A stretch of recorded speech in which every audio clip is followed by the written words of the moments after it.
শ্রীকৃষ্ণের মৃত্যুর পর থেকে শুরু হয় কলিযুগ। কিন্তু কিভাবে শ্রীকৃষ্ণের মৃত্যু হয়েছিল, কেই বা ভগবানকে হত্যা করলো, কেন পুরীর জগন্নাথের রথ কাঠের তৈরি, বা কেনই বা স্বয়ং জগন্নাথ দেব কাঠের? শ্রীকৃষ্ণের হৃদয় কি সত্যি জগন্নাথ দেবের বিগ্রহে স্থাপন করা? ব্রহ্ম পদার্থ আসলে কি?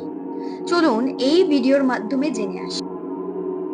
কুরুক্ষেত্রের যুদ্ধে গান্ধারী 100 পুত্রকে হারানোর পরে শ্রীকৃষ্ণকে অভিশাপ দেয় যে তার যদুকুল ধ্বংস হয়ে যাবে এবং যদুকুল একে অপরকে হত্যা করবে।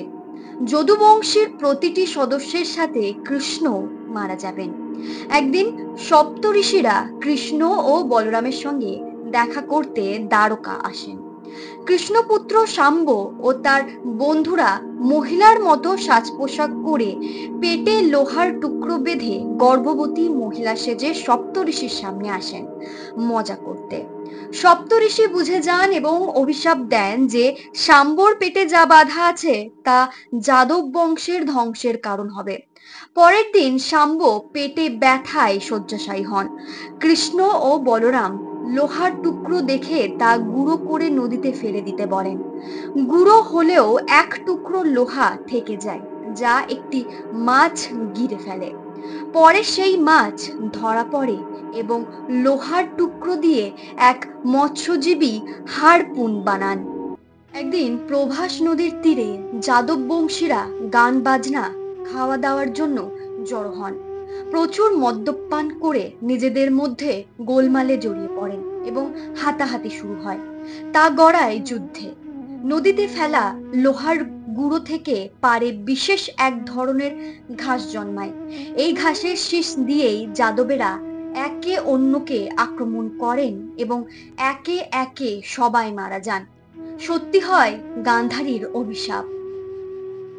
যাদবেরা একে অপরকে হত্যা করতে থাকে যতক্ষণ না সবাই মারা যায়। এরপর শ্রীকৃষ্ণ একটি ঘন জঙ্গলে অশ্বত্থ গাছের নিচে ডান পায়ের ওপর বাম পা রেখে ধ্যান করতে বসেন। জরা নামে এক শিকারী তখন হরিণ শিকার করছিলেন। শ্রীকৃষ্ণের পাদদেশকে হরিণ ভেবে ভুল করে একটি মারাত্মক তীর ছোড়েন। সেই তীরটি শ্রীকৃষ্ণের বাম পায়ে আঘাত করে, যা তার মৃত্যুর কারণ হয়।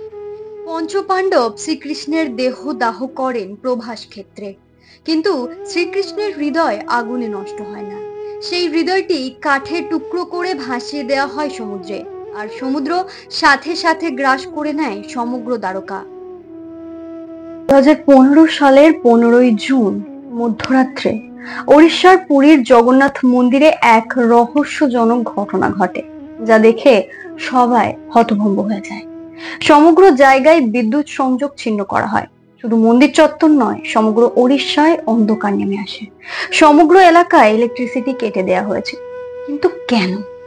কারণ শ্রীকৃষ্ণের হৃদয় পুরনো জগন্নাথের মূর্তি থেকে বের করে নতুন মূর্তিতে প্রতিস্থাপন করা হবে, যা নব কলেবর নামে পরিচিত। শ্রীকৃষ্ণের হৃদয় সত্যিই কি মানব হৃদয়? 5000 বছর ধরে কিভাবে একটা মানব হৃদয় সংরক্ষণ করা সম্ভব? না বন্ধুরা, এটি কোনো রক্ত মাংসের হৃদয় নয়। এটি অত্যন্ত উন্নত একটি অ্যানসিয়েন্ট ডিভাইস, এবং পুরীর পুরোহিতেরা বলেন যে এটি পাওয়ার জেনারেট করতে পারে। যে কোনো আলোর সংযোগে এলে এটি তীব্র ভাইব্রেট করে। এই কারণেই সমগ্র বৈদ্যুতিক সংযোগ বন্ধ করে দেয়া হয়। যারা এই নবকলেবরে অংশগ্রহণ করেছিলেন তাদের চোখে মোটা কাপড় এবং হাতে গ্লাভস পরানো হয়েছিল, যাতে তারা কোনোভাবেই এই পদার্থের সংযোগে না আসতে পারে। এটি অত্যন্ত আশ্চর্যজনক হলেও এটাই সত্য যে রহস্যময় শ্রীকৃষ্ণের হৃৎপিণ্ডটি এখনো সচল, যাকে এনসিয়েন্ট ইলেকট্রিক ডিভাইস বলে গণ্য করা হয়। এটিকে ব্রহ্ম পদার্থ হিসেবেও বলা হয়। আরো একটি আশ্চর্যের বিষয় এই যে যেখানে সমগ্র হিন্দু দেবদেবী সবাই কিন্তু অষ্টধাতু বা পাথরের তৈরি, সেখানে জগন্নাথ দেব কাঠের তৈরি। কিন্তু কেন?